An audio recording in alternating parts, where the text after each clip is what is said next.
Carta do apóstolo Paulo, capítulo 4, versículo 25.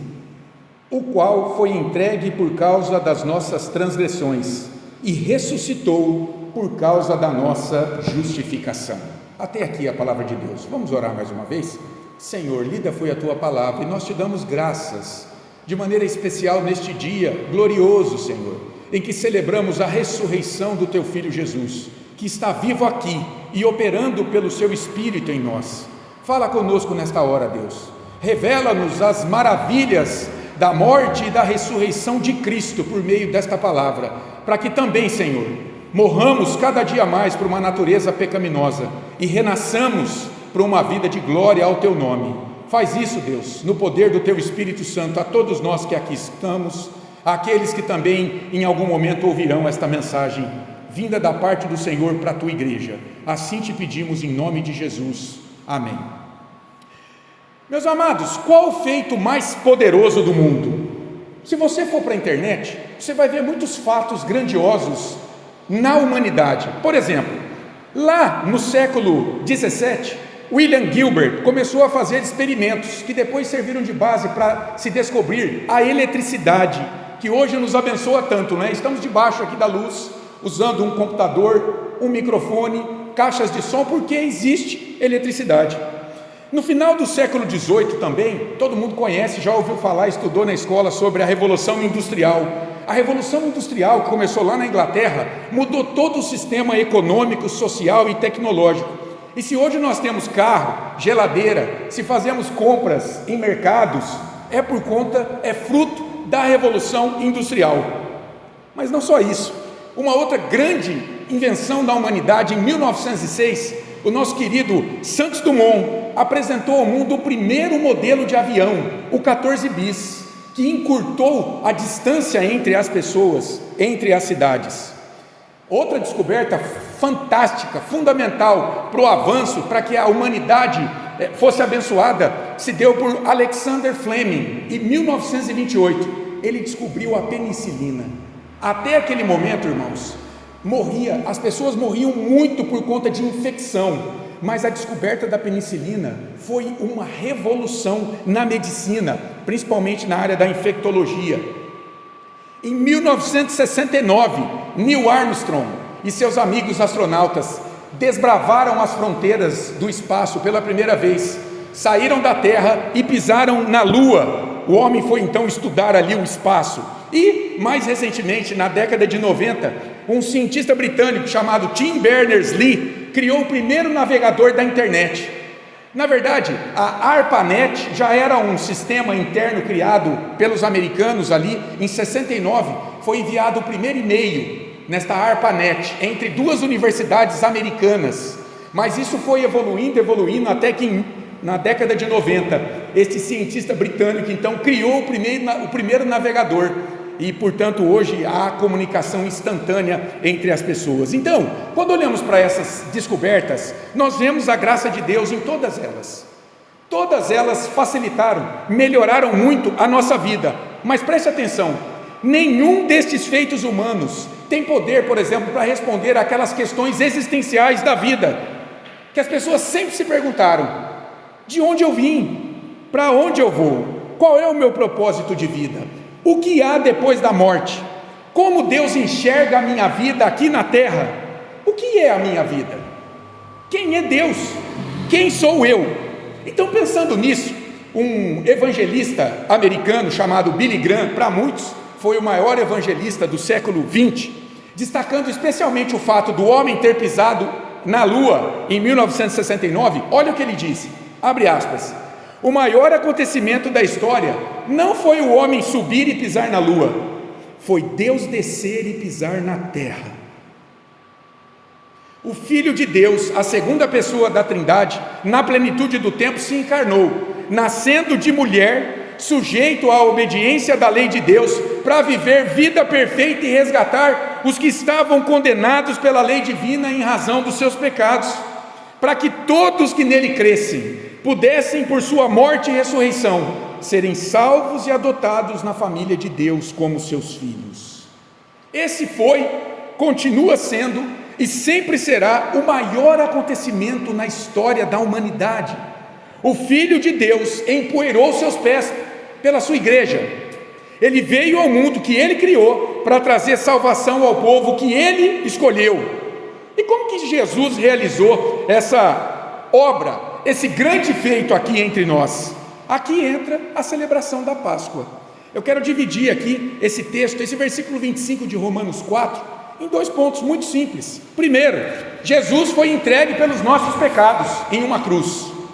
Segundo lugar, ele ressuscitou para a nossa justificação. Daí o título desse sermão: Jesus morreu e ressuscitou para a nossa salvação. Olha comigo de novo aí o versículo 25 do capítulo 4 de Romanos. O qual foi entregue por causa das nossas transgressões e ressuscitou por causa da nossa justificação.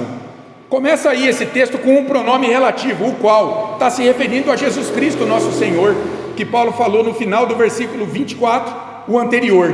E o que aconteceu com ele? Diz o texto: ele foi entregue.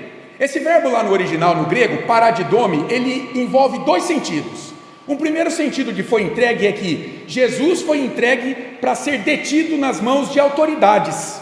E de fato, lá em Mateus 20, 18, Jesus disse que ele seria entregue aos sacerdotes e escribas dos seus dias, às autoridades, e eles o condenariam à morte. Mas esse verbo foi entregue envolve um outro sentido, um sentido de traição. E daí lá em Mateus 26, 24, ele diz que quem traiu Jesus? Judas. E o verbo lá usado é: Judas o entregou às autoridades, o traiu. E sabe por que é importante pensar nisso? Porque eu já ouvi muitas pessoas desconfiarem do amor de Deus, dizendo assim: que pai que mata o filho numa cruz? Talvez você já tenha ouvido isso também. Muitas pessoas usam isso para acusar Deus da falta de amor. Então a gente precisa entender algumas coisas aqui. Primeiro, Deus o Pai, no pacto da redenção, lá na eternidade, quando nada ainda havia, Ele, o Filho e o Espírito Santo, eles entraram em um conselho da Trindade para salvar o seu povo. Ali, o Pai entregou o Filho para ser morto pelos pecados do seu povo, mas o Pai não o traiu. Quem o traiu foi Judas. Deus, o Pai, não traiu o Filho, mas Judas, o homem, o pecador, sim. Olha, entenda isso. Jesus, ele não guarda ressentimento do seu Pai por ter entregado aos homens maus para ser morto numa cruz. Sabe por quê? Porque Jesus entregou a sua vida voluntariamente. Ele diz isso. Olha o que ele diz em João, capítulo 10. João, capítulo 10, 17 e 18. É Jesus dizendo que ele é o bom pastor. Ele diz assim: por isso o Pai me ama, porque eu dou a minha vida para reassumir. Eu dou a minha vida para a reassumir. Olha agora: ninguém a tira de mim, pelo contrário, eu espontaneamente a dou. Então lá no conselho da redenção, no pacto da redenção, o Pai entregou o Filho, mas o Filho veio por vontade própria. Um filho que ama o Pai, que obedece ao Pai, diante do plano do Pai de salvar um povo, disse: Pai, eis-me aqui, envia-me a mim, como Isaías no capítulo 6 diz, depois de ser purificado dos seus pecados. Então preste atenção, porque Jesus não guarda ressentimento do seu Pai. Ele se entregou voluntariamente pelos pecados do seu povo. E é interessante, o escritor lá de Apocalipse, João, Apocalipse 13, versículo 8, olha o que ele diz ali: que o Cordeiro de Deus foi entregue, foi morto desde a fundação do mundo. O Cordeiro foi morto desde a fundação do mundo. Por quê? Porque no pacto da redenção já havia um conselho entre o Pai, o Filho, que seria morto, e o Espírito Santo, para que pessoas ao longo da história fossem salvas, resgatadas da morte, perdoadas de seus pecados, pela entrega deste Cordeiro. Mas Judas sim, homem, pecador, Judas o traidor, movido pela ganância, pelo lucro de 30 moedas, ele sim, negou Jesus e o entregou para ser crucificado. Sabe quem é Judas? Judas é figura de todo aquele que ainda hoje, ouvindo a pregação do Evangelho, se volta contra a pessoa e a obra de Cristo, negando o Filho de Deus. A Bíblia diz que há um juízo terrível aguardando este traidor moderno de Jesus. ele será condenado por todos os seus pecados no dia do juízo. Ele receberá a ira de Deus sobre si, sendo lançado num lago de fogo e enxofre, de onde ele nunca mais sairá. Esse foi o destino de Judas Iscariotes, o traidor. Por isso Jesus pode dizer em Mateus 26, 24, ele diz assim: o Filho do Homem vai, como está escrito a seu respeito. Ele vai porque Deus o entregou, porque ele voluntariamente veio para subir a cruz. Mas ai daquele por intermédio de quem o Filho do Homem está sendo traído, entregue. Melhor lhe fora não haver nascido. Veja aí, Deus soberano de um lado entregando o filho, mas Judas Iscariotes sendo responsável diante de Deus pela sua traição. A entrega de Cristo em uma cruz, meus amados irmãos, era necessária para a redenção do seu povo. E disso o profeta Isaías, 800 anos antes de Jesus nascer, ele já havia dito que Deus seria morto como um cordeiro levado ao matadouro. Está lá em Isaías 53, 7. E por que Jesus precisou morrer? Muitos se perguntam: Deus não poderia poupar o Filho amado? Ele não poderia deixar de lado o pecado, nossas faltas? Ora, Ele é Deus, Deus pode tudo, é ou não é? Não, Deus não pode tudo. Sabe o que Deus não pode? Deus não pode contrariar a sua própria natureza. Sabe outra coisa que Deus não pode? Deus não pode pecar. Deus, irmãos, é justo. Deus é justo no seu ser. Veja, entenda, nós também temos justiça, mas muitas vezes a gente deixa a nossa justiça de lado, a nossa ética, e a gente, por exemplo, mente. Deus não pode fazer isso. Por quê? Porque Deus é feito de justiça. O seu ser, a sua substância é justiça pura. Portanto, lá em Gênesis 2, 16, 17, qual foi a ordem dele para Adão, o nosso representante federal diante da criação? Adão, está aqui o jardim com todas as árvores para você comer, mas tem uma árvore ali do conhecimento do bem e do mal que você não deve comer. Por quê? Porque se você comer, certamente você morrerá. E o que fez Adão? Comeu. E Deus, por ser justo, pode deixar de matar? Não pode. Por isso que em Ezequiel 18:4, Deus diz assim por meio do profeta: eis que todas as almas são minhas, como a alma do Pai, também a alma do Filho é minha. Agora, a alma que pecar, essa morrerá. É Deus executando a sua sentença que ele havia dito lá atrás. Diante de uma ordem expressa de Deus para obedecê-lo, e diante da desobediência de Adão, desobediência que Paulo em Romanos 5 fala que passou a todos nós como seus descendentes, eu pergunto: Deus poderia deixar de punir o pecado em suas criaturas? Se ele punisse algumas e não punisse outras, ele seria um Deus justo? Olha só, eu pensei numa ilustração aqui. Imagine 2 homicidas diante de um juiz, está lá no tribunal, 2 homicidas, a acusação é a mesma, eles mataram alguém. Poderia o juiz absolver um e condenar o outro, segundo a sua livre vontade? Poderia, claro que sim, mas ele seria um juiz justo? Ele seria confiável? Não. Do mesmo modo, meus amados, Deus não pode deixar nenhum pecado humano sem punição. Do contrário, ele deixaria de ser um Deus justo e confiável naquilo que ele havia dito. Mas muitas pessoas podem perguntar assim: será que todos pecaram mesmo para serem punidos por Deus? Será que não há nenhuma alma que não peque? Puxa, eu conheço tanta gente boa no mundo. Salomão, o homem mais sábio que já pisou sobre a terra, lá em Eclesiastes 7:20, olha o que ele diz: não há homem justo sobre a terra que faça o bem e que não peque. É palavra inspirada de Deus. Pensa na melhor pessoa que você conhece, na melhor. Essa pessoa é pecadora. Talvez ela não saiba disso, mas diante de Deus, ela está debaixo do pecado. Portanto, se todos pecam, a Bíblia diz: todos estão mortos em seus pecados. Efésios 2:1. E o salário do pecado é a morte. Efésios 6:23. Meus irmãos, veja a grandeza da cruz de Jesus Cristo. porque foi nela que o pecado dos cristãos foi crucificado, foi punido.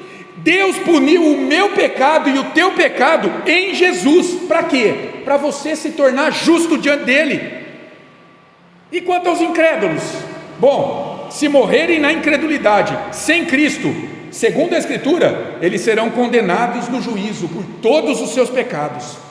Eles serão pregados em uma cruz por cada um deles. Por quê? Porque Deus precisa punir os pecados deles, para não deixar de ser um Deus justo, que castiga a descendência de Adão sem Cristo.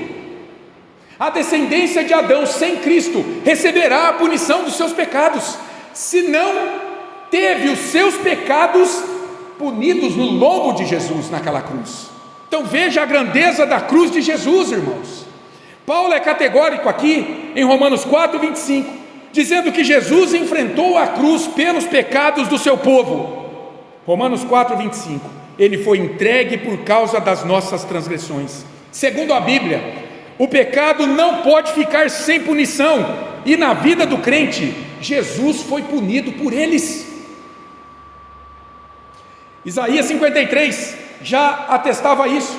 Ele disse: Jesus tomou sobre si as nossas enfermidades e as nossas dores levou sobre si, as nossas, não a dele.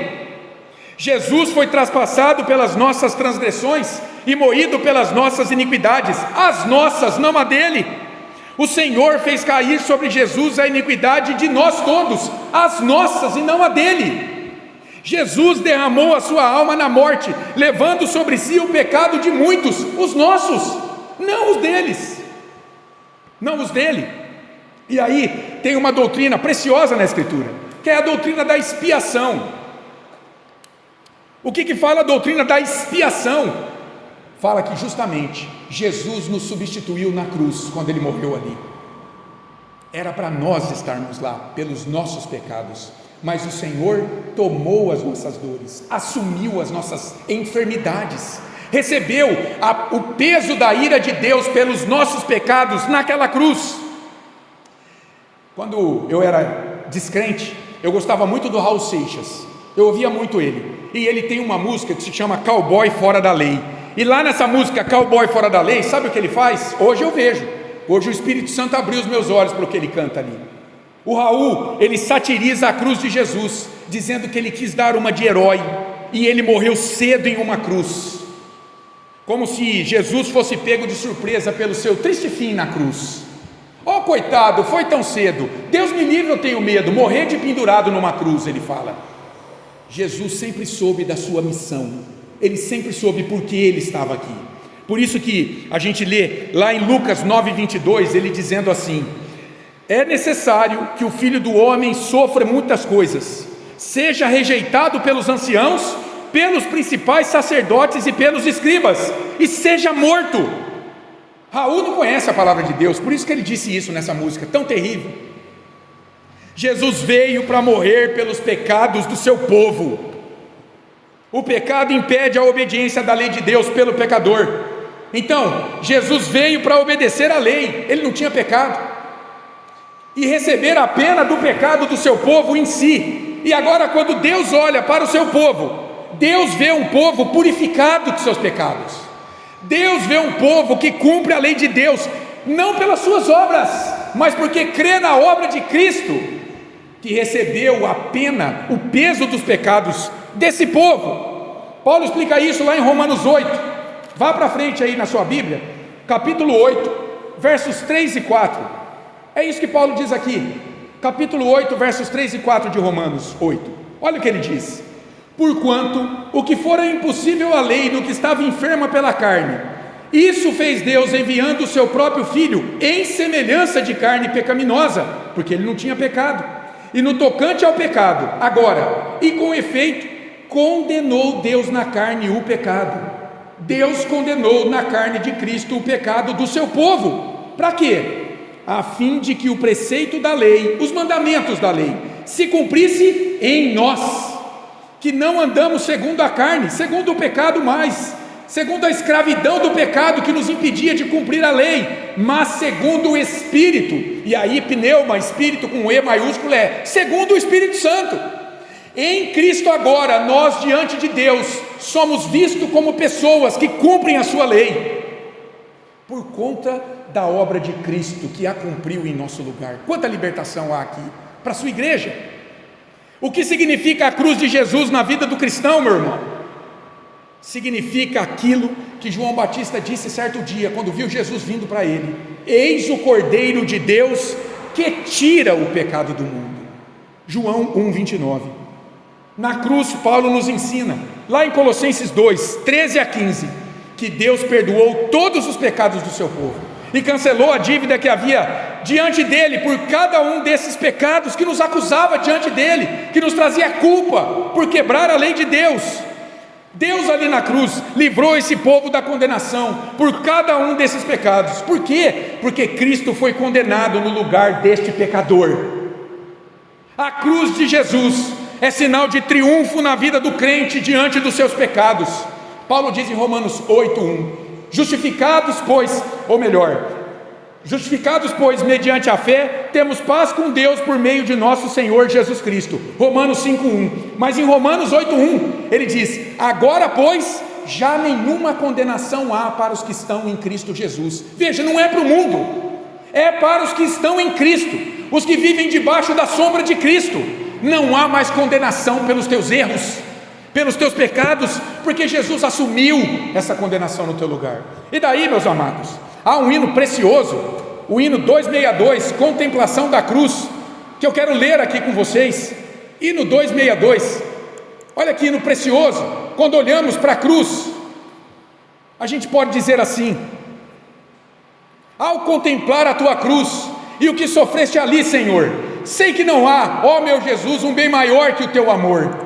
Quero somente me gloriar na tua cruz, meu Salvador, pois que morreste em meu lugar, teu sempre, teu serei, Senhor. De tua fronte, mãos e pés, de teu ferido coração, teu sangue em dores tão cruéis, deste por minha redenção.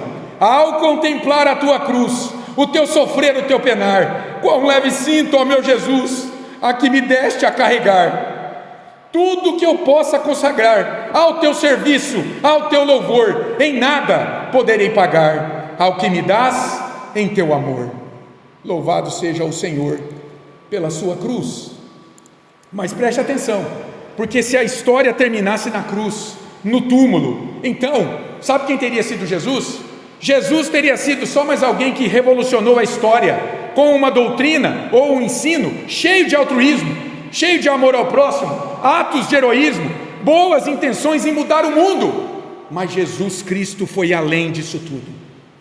Ele foi além de suas palavras, foi além dos seus ensinamentos. Na verdade, ele autenticou a verdade de suas palavras, da sua doutrina, de que ele morria pelos pecados do seu povo. Sabe quando? Quando ele ressuscitou dos mortos ao terceiro dia. Paulo proclama isso aí no final do versículo 4, no final do versículo 25 de Romanos capítulo 4, quando ele diz assim: e ressuscitou por causa da nossa justificação. Jesus morreu e ressuscitou para dar perdão e mais, para dar justiça perfeita ao seu povo. E é interessante, se olhar aí comigo, no versículo 25 de Romanos 4, duas vezes aparece a mesma preposição aí, de a, lá no original, o qual foi entregue por causa das nossas transgressões e ressurgiu por causa da nossa justificação. A preposição aí, a mesma, de a, é por causa. O que ele está afirmando aqui? Ele está ligando essas duas cláusulas, a morte, o perdão e a justiça na ressurreição. O apóstolo Paulo está afirmando que Deus o Pai entregou o Filho por causa dos pecados do seu povo, justamente para uma finalidade, para uma consequência, justamente para propiciar o perdão de pecados desse povo, para que este povo agora, perdoado de seus pecados, fosse aceito diante de Deus, pudesse viver na presença de Deus, estivesse agora na mediação do Filho, prestando culto a Deus, porque agora é um povo não mais condenado por toda a culpa dos seus pecados, mas declarado inocente diante do tribunal de Deus. A ressurreição de Jesus, amados, ela muda a nossa posição diante do tribunal de Deus, diante da lei de Deus. Ela não muda o nosso interior, o nosso caráter. Quem faz isso é o Espírito Santo nos santificando, no dia a dia agora. Mas no início da nossa regeneração espiritual, o que faz Deus soberanamente, quando nos une a Cristo? Ele muda a nossa condição diante dEle. Em pecado, qual era a nossa condição? Condenado. Quebra a lei, é condenado pelo seu pecado. Mas agora, nós somos declarados por Deus em Cristo inocentes, um réu de quem tu te afeiçoas, segundo diz um hino muito precioso. Nós éramos condenados, agora nós somos declarados em Cristo inocentes. Meus irmãos, é preciso entender que a condição de toda a raça humana diante de Deus, toda ela, é de condenação por seus pecados, por seus crimes, sua desobediência à sua santa lei. Deus deu um pacto, fez um pacto com Adão, e havia uma condição ali: obediência. Adão, eu vou caminhar contigo, eu vou te abençoar, mas você vai me obedecer, porque no dia em que você me desobedecer, certamente você vai morrer. Toda a humanidade sem Cristo ainda vive debaixo do pacto das obras. E debaixo do pacto das obras, sabe qual é a condição? Tem que obedecer à lei de Deus. E depois eu te convido a olhar lá em Êxodo capítulo 20, repetido em Deuteronômio capítulo 5, o resumo da lei nos 10 mandamentos. Leia cada um deles com calma e seja sincero diante de Deus se você consegue obedecer todos eles, ou a pelo menos um deles, e você vai ver que não há habilidade, não há capacidade, não há justiça, não há força em você para você obedecer. Portanto, se você desobedece o mandamento, você quebra a lei. Se você quebra a lei, você se torna condenado diante de Deus. Preste atenção nisso, nós precisamos entender isso. O salmista no Salmo 14, versículos 2 e 3, olha o que ele diz, palavra inspirada. Salmo 14, 2 e 3: do céu olha o Senhor para os filhos dos homens. Para quê? Para ver se há quem entenda, se há quem busque a Deus. Todos se extraviaram e juntamente se corromperam. Não há quem faça o bem, não há nenhum sequer. Que bem é esse? Não é o bem aos olhos humanos, porque eu conheço pessoas que fazem o bem, fazem para mim, fazem para você. Não é esse bem que está escrito aqui. É o bem no sentido de obedecer à lei de Deus de modo perfeito. Deus está dizendo: quando eu olho aí, não tem ninguém. Então onde está a esperança de salvação? Está na ressurreição de Jesus, que torna justo o pecador que nele crê. Aí vem a doutrina preciosa que Paulo apresenta aqui em Romanos 4, 25, a doutrina da justificação. O que é isso? É um processo onde Deus me santifica nessa vida? É algo que eu mesmo posso alcançar por minhas boas obras? Isso é a justificação? Veja, há muita confusão aqui entre as religiões. As religiões de base reencarnacionista, por exemplo, o espiritismo, o budismo, as religiões orientais, eles dizem que, na verdade, o que purifica o espírito do homem diante de Deus são as sucessivas reencarnações ao longo do tempo. Você vai voltando cada vez melhor nas vidas que você vem vindo. Já as religiões de matriz africana, por exemplo, candomblé, a Umbanda, eles dizem que quem trabalha para a purificação espiritual são os orixás. Já os católicos romanos, eles têm uma doutrina da graça infundida. No batismo, Deus infunde uma graça em você, e agora, até o final da tua vida, você vai produzir boas obras, para que no final da tua vida, Deus olhe para você, e se Ele se contentar, Ele te justifica, e te declara justo. Se Ele não se contentar, você tem uma segunda chance, a tua alma vai para o purgatório, fica lá um tempo. Enquanto ela está lá, a tua família vai fazer penitências aqui, você vai ter as obras do santo que você devotava em terra aplicada a você, para ver se Deus se contenta ou não no final do processo. Se Ele te contentar, Ele te recebe no céu. Se Ele não te contentar, Ele te envia para o inferno. Muita confusão sobre a justificação. O que a Bíblia diz sobre isso? Como pode o homem ser declarado inocente dos seus pecados diante de Deus, afinal de contas? Aí vem a doutrina. Justificação, dikéusis, lá no original, significa o seguinte: justificar como? Declarar alguém como aprovado diante de um padrão. Então, justificar é você ser aprovado quando comparado a um padrão. O padrão moral é a lei de Deus. Como que você pode ser declarado justo diante deste padrão absoluto? Quando Deus compara a tua vida e as tuas obras com esse padrão, a lei dele, como que ele te declara justo? Aí vem a doutrina.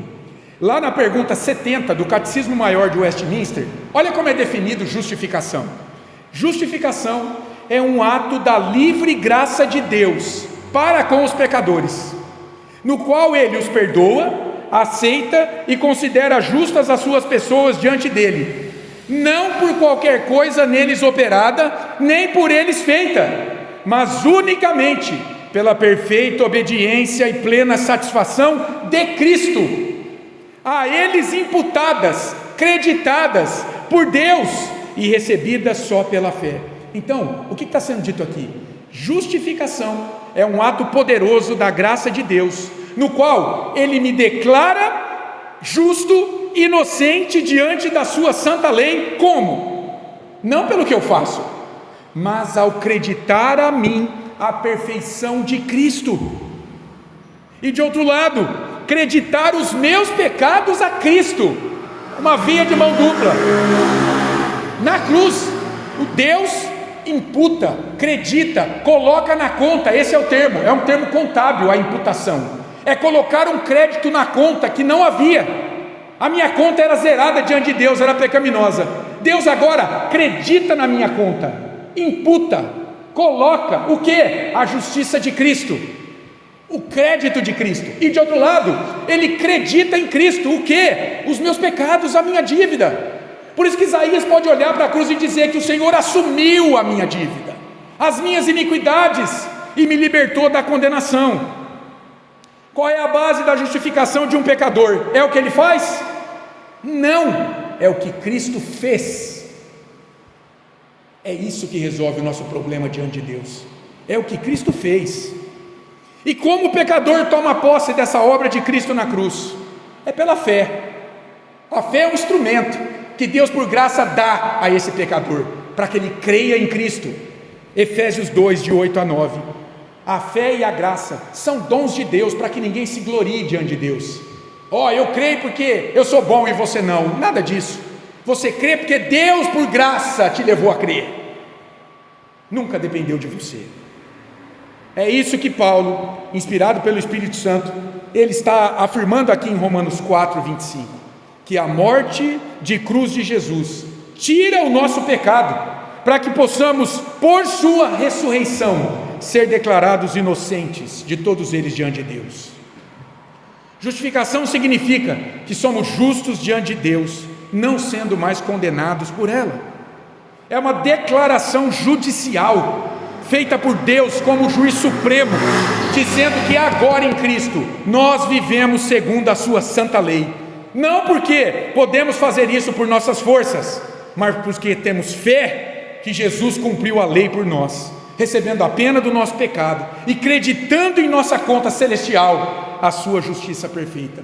Meus amados, há uma premissa fundamental aqui que nós precisamos entender: Deus é justo. Deus é justo, e Ele deu uma lei para os homens a obedecerem, não para fazer pouco caso dela. Deus quer que os homens obedeçam a sua lei, que está resumida no Decálogo, nos 10 mandamentos. O homem, ele é escravo do seu pecado, e como escravo do pecado, ele não consegue obedecer essa lei. Por isso ele se torna culpado diante de Deus quando ele peca, quando ele quebra a lei, quando ele fere os mandamentos. E o que o diabo faz nessa hora? O diabo é o acusador. Ele vem e acusa a pessoa diante de Deus. Ele mentiu, foi desonesto, a pornografia na vida dele, olha a preguiça na vida dele. Então Deus, o Senhor tem que matá-lo, porque o Senhor disse que se ele te desobedecer, ele tem que morrer. Esse é o papel do diabo na vida da humanidade sem Cristo. Ele acusa diante de Deus, e Deus é justo, tem que matar. Da humanidade sem Cristo. Talvez você diga assim, como já falaram várias vezes para mim, mas Deus é amor, Ele não vai condenar ninguém. Olha para a cruz, olha um instante para a cruz. Deus vai deixar impune o pecado que sacrificou o Filho amado dele? É claro que não. Mas talvez você ainda diga, como eu já ouvi muitas pessoas dizerem: olha, eu faço mais o bem do que o mal, então no acerto de contas com Deus, há bastante chance de eu ser absolvido pelo bem que eu fiz ao próximo. Tiago, meio-irmão de Jesus, escrevendo a sua carta, no capítulo 3, versículo 10, olha o que ele diz, palavra inspirada: pois qualquer que guarda toda a lei, mas tropeça em um só ponto dela, numa vírgula, no mandamento, se torna culpado de todos. Lembra do jovem rico? Chegou diante de Jesus: Senhor, eu tenho guardado tudo, tenho feito tudo, o que posso fazer para herdar a vida eterna? Olha as minhas obras, Senhor. E Jesus então, com uma palavra, levou ele a refletir de que porque ele não demonstrava amor pelo próximo, porque ele era apegado às riquezas, ele estava condenado diante de Deus. Ali naquele contexto, ele podia ser obediente ao Pai, ele podia guardar o dia do Senhor, ele podia não ter nenhuma imagem de escultura e se render diante dela, ele poderia nunca ter adulterado, mas veja, Jesus levou ele para um ponto e disse: por conta disso, você está condenado, se arrependa, deixe tudo que você tem, vem e me segue. E diz o texto que ele saiu triste porque era muito rico.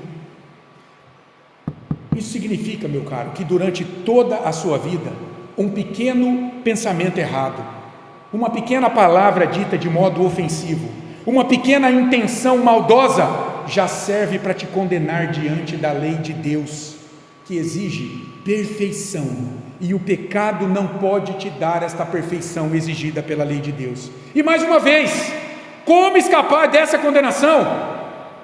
Como ser declarado inocente diante desse Deus que é perfeito e que exige perfeição, diante da sua lei que é boa e santa, crendo na ressurreição de Jesus Cristo e recebendo a justiça perfeita dele como sendo sua? Cristo é a tua justiça, é o teu escape. O que significou a ressurreição de Jesus diante do plano de redenção de Deus pelo seu povo? O que significou a ressurreição, afinal de contas, diante de Deus? Significou, sabe o que? Que Deus aceitou a vida de perfeita obediência de Cristo aos seus mandamentos, em favor de todos aqueles que vão crer nele. Os teólogos chamam da obediência ativa de Cristo. O que é a obediência ativa de Cristo? É ele viver sem ter quebrado a lei de Deus, em nada, em nenhum pensamento, em nenhum sentimento, em nenhum comportamento. Ele obedeceu a lei de maneira perfeita. E daí Deus se deu satisfeito em sua justiça, ao derramar o cálice da sua ira sobre a cruz do seu Filho, na punição dos pecados do seu povo. Os teólogos chamam da obediência passiva. Por que passiva? Porque é Cristo recebendo o meu e o teu pecado, é Cristo recebendo a ira de Deus pelos nossos pecados. Então, na obediência ativa de Cristo e na obediência passiva de Cristo, nós somos salvos. Deus então declarou que, olhando para Cristo e para a sua obediência, Ele o ressuscitou, declarando que Ele aceitou esta obediência em favor do seu povo. Se Jesus não tivesse sido ressuscitado pelo poder de Deus, como Paulo fala em Efésios capítulo 1, se ele tivesse permanecido no túmulo, então, meus caros, não haveria esperança para a raça humana de absolvição de seus pecados diante do tribunal divino, e nós estaríamos aqui nessa manhã perdendo tempo, como Paulo explica muito bem lá em 1 Coríntios capítulo 15, de 16 a 23. Se Cristo não ressuscitou, é vã a nossa pregação, e a tua fé não serve para nada, e você vai morrer e vai ser condenado pelos teus pecados. Entende a importância da ressurreição de Jesus? Deus se deu por satisfeito da sua obra, e agora pode imputar a mim e a você a sua justiça, nos salvando. A graça de Deus, pela graça de Deus, aleluia, Jesus viveu vida perfeita diante de Deus, vida que eu e você não conseguimos viver, e Deus então não deixou o seu corpo no túmulo para ver corrupção, mas o ressuscitou ao terceiro dia.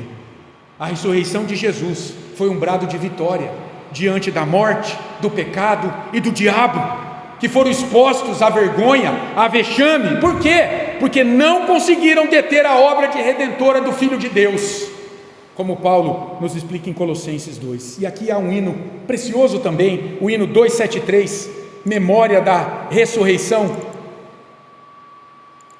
Olha o que lemos ali. Hoje nos lembramos da ressurreição, que assegura ao crente plena redenção. Ao terceiro dia, qual nos prometeu? Os grilhões da morte o Salvador rompeu. Sejas tu louvado, ó Redentor Jesus, vencedor da morte, ó Salvador Jesus. Transformou as trevas em gloriosa luz, e as primícias fez-se na ressurreição. Dos fiéis que um dia ressuscitarão, sejas tu louvado, ó grande vencedor. Teu amor foi tanto pelo pecador, que por nós sofreste a punição e a dor, mas ressuscitado junto ao Pai estás, garantia eterna de perdão e paz. Sejas tu louvado, ó forte mediador, sumo sacerdote, santo intercessor.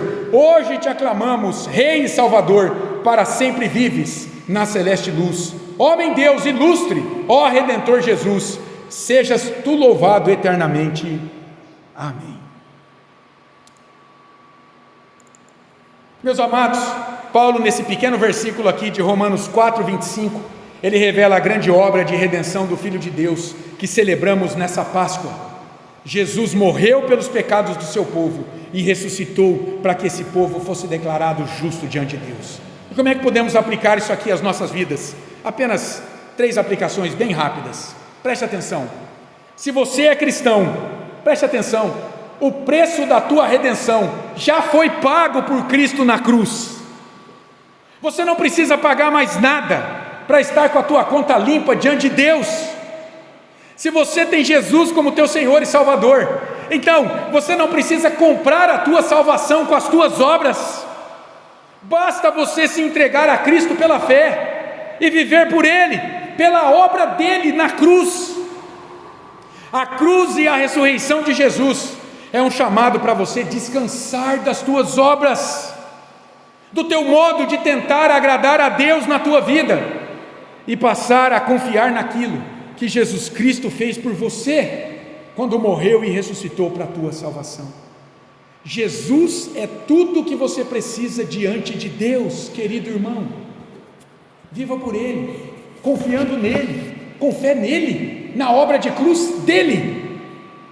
Em segundo lugar, algo que você pode extrair desse texto precioso aqui e do significado da Páscoa também. Quando a vida ficar difícil, quando os dias estiverem escuros em teu caminho, olhe para a cruz e você vai entender que por mais difícil que esteja a tua vida, isso ainda estará muito longe do martírio que Jesus Cristo experimentou para te resgatar da morte eterna e te dar vida eterna. Meus irmãos, ter consciência disso diante das dores vai te fortalecer a cada dia, para você permanecer de pé, enfrentando as aflições e superando elas, porque o poder da cruz de Cristo vai estar sobre a tua vida. Em terceiro lugar, algo bem prático que eu tenho ouvido muito ultimamente: quando você é acusado pelas pessoas de ser hipócrita, por pecar ainda, mas continuar indo na igreja, entenda que esse teu acusador, ele desconhece a doutrina da justificação de pecados, ele não sabe o que ele está dizendo. Quando ele te acusar de pecados, sabe o que você fala para ele? Eu estou pecando sim, e eu tenho muitos outros que você nem sabe, mas sabe o que você também não sabe? Diga para ele que todos os teus pecados, diga para ele que todos os teus pecados já foram condenados na cruz de Jesus, para que você fosse aceito diante de Deus, agora, como alguém inculpável, até o final da tua vida. E é claro que isso não serve de desculpa para você continuar pecando. Aí está o ponto que ele não sabe, porque agora, quando você peca, o Espírito Santo que em você habita, te leva, sabe a fazer o quê? A reconhecer o pecado, a se entristecer por ele, a confessá-lo diante de Deus, crendo que Deus é fiel e justo, para te perdoar deste pecado que você está sendo acusado, e de te purificar de toda a injustiça desse pecado, santificando cada dia mais a tua vida, para que você peque cada dia menos.